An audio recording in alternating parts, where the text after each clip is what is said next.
Welcome back to my channel. Guys, part 3 के and में हमने देखा मार्बर्ग के कहने पर मिस्टर हथॉर्न मेरी को पकड़ के ले गए। पूरी रात उसे जेल में रखा गया और सुबह होने पर चेहरे पे रंग लगा के स्टॉक पे डाल दिया गया। हथॉर्न को यह भी पता चल गया था कि जॉर्ज की मौत हो चुकी है, तो वो बेझिझक मेरी का अपमान करने लगा सबके सामने। उसके कहने पर गांव के लोग भी उसके साथ जुड़ गए। मेरी को कोसने लगे, गाली देने लगे, उसके तरफ सड़े हुए टमाटर और गोभी फेंकने लगे। हथॉर्न को तो बहुत मजा आ रहा था मेरी को ऐसे हेल्पलेस देखकर, मगर मेरी खुद एक्सप्रेशनलेस थी। अपने बेटे को बचाने के बदले उसे ऐसे हजारों ह्यूमिलिएशन मंजूर है। दूसरी तरफ हम मार्बर्ग और सेबेस्टियन को देखते हैं। वो लोग जॉन को कमजोर बनाने के लिए उसका सपोर्ट सिस्टम मोहक ट्राइब के लोगों को मार डालते हैं। वो लड़की जॉन से प्यार करती थी, तो उसके जरिए मार्बर्ग जॉन तक पहुंचना चाहती थी। वो मेरी से मिलने भी जाती है, उसका मजाक बनाती है, कहती है बहुत जल्द वो जॉन अल्डन तक पहुंच जाएगी। फालतू में मेरी उससे दुश्मनी मोड़ रही है, मगर मेरी कॉन्फिडेंटली जवाब देती है तुम जब तक पहुंचोगे तब तक उसका एग्जॉर्सिज्म कंप्लीट हो जाएगा।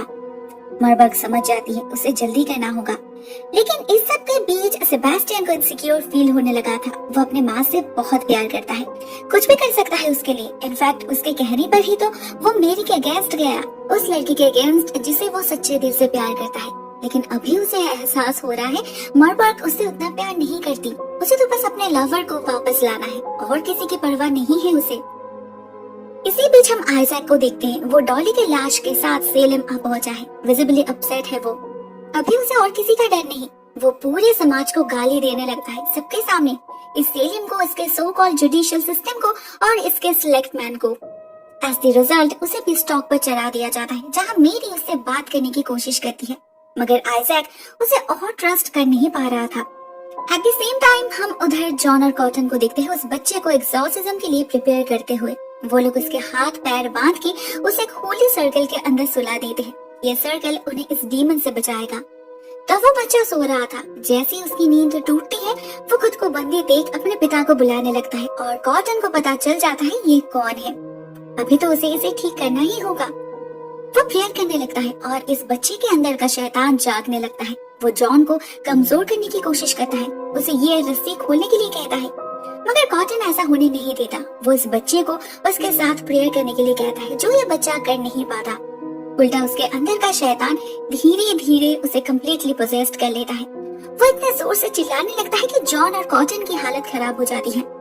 ये शैतान कहता है उसका नाम है लीजियन, शैतान का बेटा है वो। ये सेलेम उसका है, उसकी फेवरेट विच। मेरी ने इतने दिनों से उसके आने के लिए प्रिपरेशन लिया है, इन प्यूरिटन्स को आपस में लड़ा के उनका सैक्रिफाइस देकर, तो अभी वो बिट्रे कैसे कर सकती है। इससे कॉटन को समझ आ जाता है मेरी सच में ही एक विच है। उसके पिता सही कहते थे। वो थोड़ा सा वल्नरेबल हो जाता है, जिसका फायदा लेकर ये शैतान उस पर काबू कर लेता है, उससे खून की उल्टी करवाता है। जॉन आता है उसे बचाने, तो वो जॉन के दिमाग के साथ भी खेलने लगता है। कहता है जॉन भी तो कोई दूध का धुला नहीं है, वो भी तो एक खूनी है। अपने बेटे के ऐसे हालत के लिए वो भी कुछ कम जिम्मेदार नहीं है। चारों तरफ जैसे मौत का तांडव शुरू हो चुका था। ना जाने कहां से बहुत सारे वस्प्स निकल आते हैं लिटिल जॉन के अंदर से, मगर उसका पिता हार नहीं मानता। जॉन अपने बेटे को कंटिन्यूअसली याद दिलाता रहता है कि वो किसी शैतान का नहीं, उसका बेटा है। फाइनली उसके इमोशन के सामने इस शैतान को हार मानना ही पड़ता है और ये बच्चा बेहोश होकर गिर जाता है। इसी बीच मार्बर्ग जॉन को टेलीपैथिकली कांटेक्ट करती है। उसे किस करके उसके जरिए ट्रेस कर लेती है लिटिल जॉन कहाँ है। इधर जैसे ही इस बच्चे का सेंस लौटता है, वो भी अपने पिता को कहता है भागने के लिए, क्योंकि वो आ रही है। उधर मेरी को भी रिहा कर दिया जाता है। मार्बर्ग आज रात फिर से ट्राई करने वाली है अपने अधूरे काम को पूरा करने की, और वहाँ मेरी की भी तो जरूरत है। मेरी घर लौट आती है, अपने चेहरे को क्लीन करती है और फिर सोचने लगती है क्या किया जा सकता है। एन आती है उससे मिलने। उसे तो समझ ही नहीं आ रहा था ये सब क्या हो रहा है। तब मेरी उससे सारी बातें शेयर करती है। वो माँ होकर कैसे अपने बच्चे को अपनी ही खुशी से मार सकती है। वो निकल जाती है कोई वे आउट ढूंढने और एन को कह जाती है मार्बर्ग तुम्हारी भी दुश्मन है, वो कॉटन को भी नहीं छोड़ेगी। कॉटन मुसीबत में है, उसे कैसे बचाना है वो सिर्फ तुम्हें पता है। तब तक उधर मार्बर्ग और सेबेस्टियन अपने आदमियों के साथ जॉन और कॉटन पर हमला कर देते हैं। जॉन अपने बेटे को कॉटन के हाथ सौंप कर खुद जाता है उनका सामना करने। कुछ देर चलने के बाद कॉटन को एन दिखती है। वो इतना डरा हुआ था कि एन को इस जंगल में देखकर भी उसके दिमाग में कोई सवाल नहीं आया। वो सिंपली उस बच्चे को उसके हाथ देकर उसे बचाने के लिए कहता है और खुद जाता है जॉन को बचाने। मगर तब तक जॉन पर सेबास्टियन जानलेवा हमला कर चुका था। उसे चाकू से मार मार कर उसकी हालत खराब कर चुका था। Fortunately at the final moment जब एक आदमी उसका सर काटने ही जा रहा था, जॉन अपना मेडिसिन बैग पहनकर इनविजिबल हो जाता है। कोई उसे देख नहीं पाता मगर वो सबको धीरे धीरे मारने लगता है, जिसे देखकर सेबास्टियन वहां से भाग जाता है और जॉन बेहोश होकर गिर जाता है। सुबह तक कॉटन उसके पास आ पहुंचता है, उसे लेकर पेट्रस के झोपड़ी में जाता है, उसका इलाज करता है। खुद ठीक होते ही जॉन उसे अपने बेटे के बारे में पूछता है। कॉटन कहता है वो एन के पास है, डोंट वरी। तब जॉन उसे बताता है एन भी तो एक विच है, तुमने एक विच के पास छोड़ आए हो लिटिल जॉन को। कॉटन उसके बातों पर यकीन नहीं करता, एक्चुअली वो कर नहीं पा रहा था। वो खुद रवाना हो जाता है सेलेम की तरफ एन को कन्फ्रंट करने। तब तक एन भी उस बच्चे को लेकर सेलेम पहुंच चुकी थी, लेकिन वो मेरी के घर नहीं जाती है अपने घर के सैंक्चुअरी में। उसका इरादा क्लियर तो नहीं था, बट जो भी हो वो इस बच्चे को सेफ रखना चाहती थी।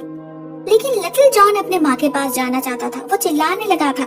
एन को भी गुस्सा आ जाता है, वो अनइंटेंशनली उस पर अपने शक्तियों का प्रयोग कर देती है, मगर हैरान हो जाती है ये देखकर कि इस बच्चे पर उसका कोई असर नहीं हो रहा। वो समझ चुकी थी ये बच्चा स्पेशल है, बहुत स्पेशल। वो उसे कमरे में बंद करके निकल आती है तो देखती है मॉरबर्ग आई है उससे मिलने। उसने ऑलरेडी सेंस कर लिया था ये बच्चा एन के पास है। वो एन को कन्विंस करने की बहुत कोशिश करती है उस बच्चे को देने के लिए, और इसी पॉइंट पर रिवील होता है और एक सीक्रेट, जहां हमें पता चलता है ये एन हेल असल में मॉरबर्ग की बेटी है, कोई मामूली सी एसेक्स विच नहीं बट अ ट्रू क्वीन। फिर भी एन नहीं मानती, वो जॉन को उसके माँ तक पहुंचाना चाहती थी, तो मॉरबर्ग उसे ले जाती है टिट्यूबा के पास उसकी हालत दिखाने, ये दिखाने कि मेरी कितनी बुरी औरत है। जिस टिट्यूबा ने उसे इतने सालों से सर्व किया, मेरी ने उसे ही बंदी बना कर रखा है, तो वो माँ कैसी हो सकती है। यहाँ पर मॉरबर्ग एक साथ दोनों का ब्रेन वॉश कर रही थी, एन और टिट्यूबा का। इनफैक्ट टिट्यूबा को तो एसेक्स हाइव का सीक्रेट बताने के लिए भी वो मना लेती है, और एन को वो अपनी ट्रू इनहेरिटर अनाउंस करती है। मतलब सेबास्टियन फालतू में ही इतना कुछ कर रहा था, मॉरबर्ग तो उसे यूजलेस मानती है। उसका मानना है ट्रू लेगेसी एक औरत ही होल्ड कर सकती है, इसीलिए ही तो उसने इतने दिनों तक अपने बेटी को छुपा कर रखा, मिस्टर हेल के हाथ सौंप दिया कहीं दूर ले जाने के लिए, जिससे समय आने पर एन अपनी शक्तियों को हासिल कर पाए। लेकिन एन को कोई पावर, हेरिटेज, रॉयल्टी नहीं चाहिए, बस प्यार चाहिए जो वो कॉटन से करती है। मॉरबर्ग उसके इसी वीकनेस को यूज करने लगती है। उससे एक डील करती है वो, अगर आज रात सही समय एन उस बच्चे को लेकर क्रैक तक नहीं पहुंची तो मॉरबर्ग कॉटन को मार डालेगी तड़पा तड़पा कर। ऐसे क्रिटिकल सिचुएशन में मर्सी जाती है मेरी के पास उसके घाव पर नमक छिड़कने। मेरी सब कुछ खो चुकी है, लेकिन वो कुछ ही दिनों के अंदर एक रॉयल क्वीन बनने वाली है। मॉरबर्ग ने उससे प्रॉमिस किया है उसकी शादी सेबास्टियन से ही होगी। मेरी उसे वार्न करती है मॉरबर्ग उसे यूज कर रही, और वो कितना सही है वो मर्सी को उसी दिन पता चल जाता है जब सेबास्टियन खुद उसे रिफ्यूज करता है। वो सिर्फ मेरी से ही प्यार करता है और मर्सी तो उसके लायक तक नहीं। कुछ देर बाद हम कॉटन को देखते हैं एन के घर। वो कश्मकश में था एन से ऐसे बेहुदा सवाल पूछना चाहिए या नहीं, मगर घर के अंदर जाते ही उसे लिटिल जॉन की आवाज सुनाई देती है और वो अपनी आंखों से एन को उस सीक्रेट रूम में एंटर करते हुए देखता है। पीछा करता है वो उसका, मगर जब तक वो उस कमरे में जा पहुंचता है तब तक एन लिटिल जॉन को लेकर गायब हो चुकी थी और इस कमरे का दरवाजा भी सील्ड हो चुका था। दूसरी तरफ मेरी जाती है अपने हाइव के सीक्रेट मीटिंग स्पॉट में। यहाँ पर सारे एसेक्स विचेस, एल्डर्स छुपी है। वो उनसे मदद मांगती है, मगर ये लोग तो ऑलरेडी बहुत डरे हुए हैं। टिट्यूबा ने उन्हें मॉरबर्ग के नाम से डरा कर गई है। अगर वो लोग मेरी का साथ देंगे तो उनमें से कोई नहीं बचेगा। मजबूरन मेरी जाती है जॉन के पास। वो बेचारा थक चुका था, उसके अंदर चलने की क्षमता भी नहीं बची थी। फिर भी अपने बच्चे के खातिर मेरी उससे लास्ट फेवर मांगती है, मगर बात पूरी करने से पहले ही मॉरबर्ग उसे उसके शरीर में वापस ले आती है। सैक्रिफाइस का समय आ चुका है, अभी तो उन्हें क्रैक में जाना है। मेरी को जॉन से पता चल चुका था उसका बेटा एन के पास है, तो वो कुछ हद तक अश्योर्ड हो जाती है कि एन कोई गलती नहीं करेगी। मगर अहम वक्त पर एन उसे धोखा दे ही देती है, उसे कॉटन को जो बचाना था। सारे विचेस मिलकर रिचुअल स्टार्ट करते हैं। फाइनली बारी आती है मेरी की। सैक्रिफाइस से पहले उसे अपनी मर्जी जाहिर करनी है, यही बस एक रास्ता है इस प्रोसेस को रोकने का। तो वो राजी नहीं होती, मगर बातों बातों में घुमा फिरा कर गलती से उसके मुंह से कुछ ऐसे शब्द निकल जाते हैं जिससे मॉरबर्ग का काम पूरा हो जाता है। वो लिटिल जॉन को लेकर क्रैग के हेल ब्लड में डुबोती है और जो बाहर आता है वो किसी जानवर की तरह घुर्राने लगता है। तभी हम जॉन को नोटिस करते हैं। वो कोने में छुपकर सही मौके का वेट कर रहा था। उसे बस एक ही चांस मिलेगा। मेरी उसे इशारा करती है और जॉन फायर कर देता है। गोली इस बच्चे को लगती भी है मगर उसे कुछ नहीं होता, बल्कि सबको पता लग जाता है जॉन जिंदा है। मरबर्ग बहुत नाराज हो जाती है। सेबास्टियन ने उसे कहा था उसने जॉन को मार दिया है। उसके फुलिशनेस की वजह से आज उनका सारा काम चौपट होने वाला था, मगर वैसा नहीं हुआ। आखिरकार मरबर्ग का प्लान पूरा हो ही गया। डार्क लॉर्ड वापस आ गया उसके पास। नेक्स्ट मॉर्निंग मरबर्ग उसे मेरी के घर ले जाती है। अभी तो बस उसके जागने का इंतजार है। मेरी भी वहाँ थी मगर रहना नहीं चाहती थी। उसका यहाँ क्या काम? उसका बेटा कल रात उसी क्रैक में मर चुका है। ये जो भी है उसका बेटा तो नहीं है। उसे संभालने का काम करता है सेबास्टियन। इस बंदे का गेम कुछ समझ नहीं आ रहा था। वो किसके लिए खेल रहा था, किसके अगेंस्ट, ओनली गॉड नोज। शुरू से ही मेरी को झूठा दिलासा देता रहा कि उसके साथ है, वो उससे प्यार करता है, मगर उसके काम तो कुछ और ही कह रहा था। उधर हम जॉन को देखते हैं जो जंगल में भटक रहा था। फाइनली वो और चल नहीं पाता, गिर जाता है और उसकी मौत हो जाती है। उसके नेटिव साथी आते हैं उसे दूसरे दुनिया में ले जाने के लिए जहाँ अनलिमिटेड पीस है। इसके बाद हम कॉटन को भी देखते हैं। वो एन के सीक्रेट चैम्बर में बैठकर उसके पिता की किताब पढ़ने लगता है, जिससे उसे सारी बातें पता चल जाती है। एन के घर लौटने पर उसे फील होता है ऊपर कोई है। वो ये देखकर खुश हो जाती है कि कॉटन जिंदा है, लेकिन कॉटन बिल्कुल भी खुश नहीं होता। उसे लग रहा था मेरी ने उसे विच बनाई है, यानी कि एन को, मगर एन कहती है नहीं, वो तो एक ट्रू विच है, मरबर्ग की बेटी, उस मेरी से कई ज्यादा शक्तिशाली। बातों बातों में वो कॉटन से ये भी कह देती है कि उसने कॉटन पे लव स्पेल कास्ट किया था। कॉटन हैरान हो जाता है। भले ही वो एन से प्यार करना बंद नहीं कर पा रहा था, मगर वो डिसाइड करता है कि वो मैजिस्ट्रेट को सब कुछ बता देगा, सभी को इन्फॉर्म कर देगा इन विचेस के बारे में जो एन होने नहीं दे सकती थी।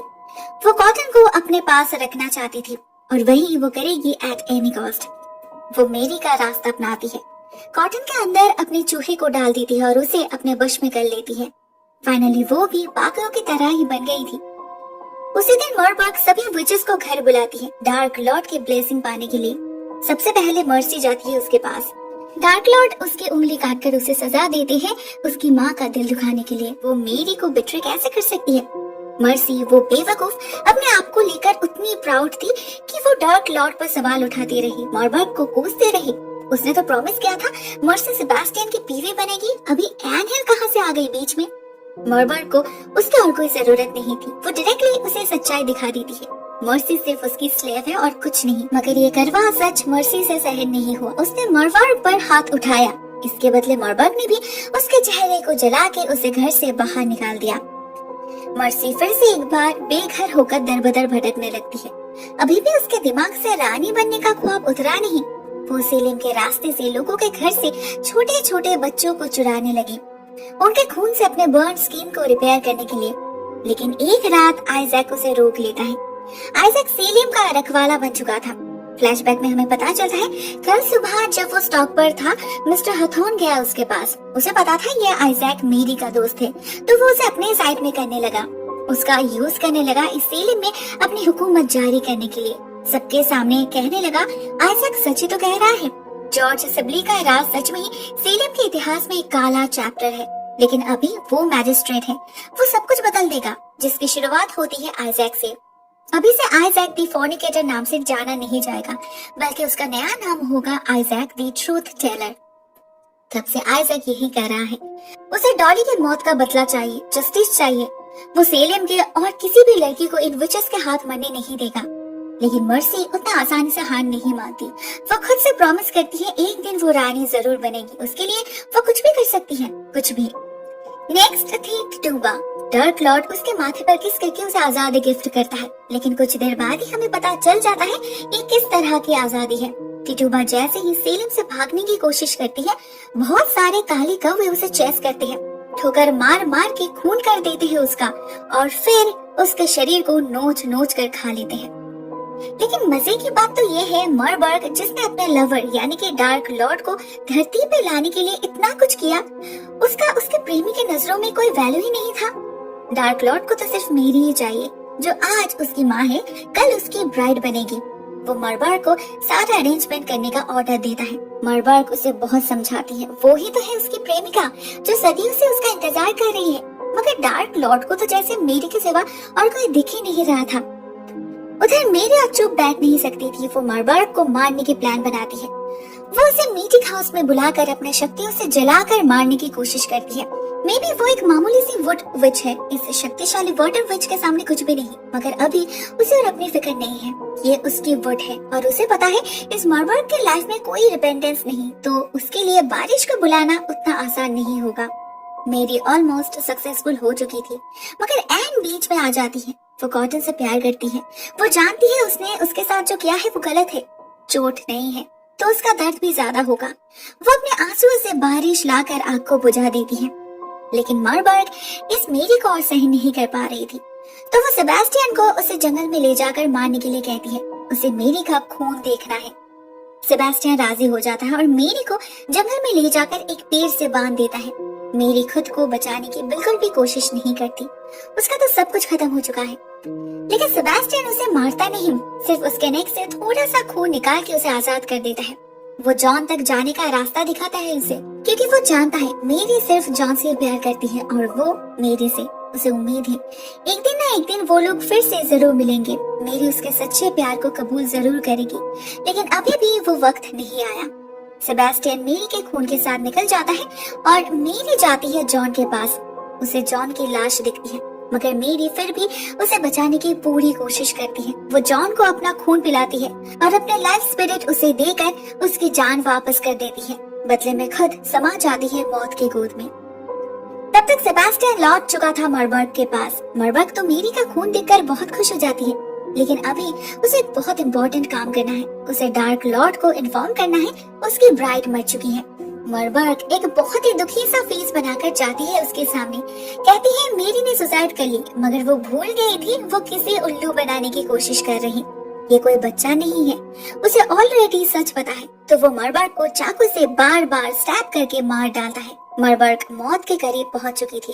वो अपने बेटे से कहती है उसे हेल्प करने के लिए। सेबेस्टियन जानता था उसे क्या करना है, मगर वो डिसाइड करता है ना करने की। मतलब फाइनली वो अपने माँ के ग्रिप से बाहर निकल चुका था। तो अब सेलिम में किसका राज होगा? ऑफ कोर्स डार्क लॉर्ड का, और उसका साथ देंगे एन और सेबेस्टियन। कॉटन जॉर्ज सिपली की जगह ले चुका है। टिटुबा मर चुकी है, मरबार्ग भी नहीं रही, सिर्फ जॉन लौट चुका है। मगर एट द सेम टाइम हमें डार्क लॉर्ड की एक बात बहुत खटकती है। मरबार्ग को मारते वक्त वो बार बार कह रहा था तुम्हारी हिम्मत कैसे हुई, मेरी को मारने की कोशिश की तुमने? कोशिश से क्या मतलब, मेरी तो मर गई है, या फिर नहीं? तो क्या उसका नया जन्म होगा? इसका जवाब हमें सीजन 2 में नहीं मिलता। सीजन 2 यहीं पर खत्म हो जाता है। इसका जवाब पाने के लिए आपको सीजन 3 का वेट करना होगा, जो बहुत जल्द अपलोड होने वाला है। So please stay tuned. आज के लिए बस इतना ही दोस्तों। Thank you so much for watching this video. Take care.